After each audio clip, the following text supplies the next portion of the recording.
Hi, I'm Lotte. Today we have a riding lesson in the paddock.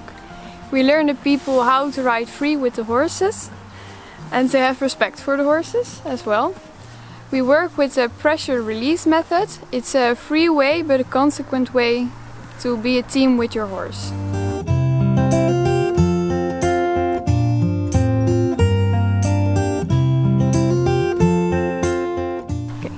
We ride with a group, and individual we give tips and tops to the people, so they can learn it the best way.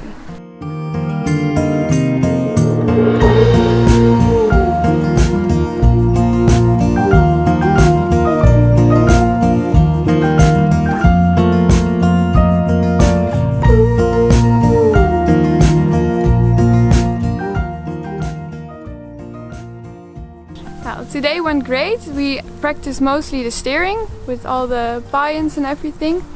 And it's very important that the horse has his focus on you, and that went very well.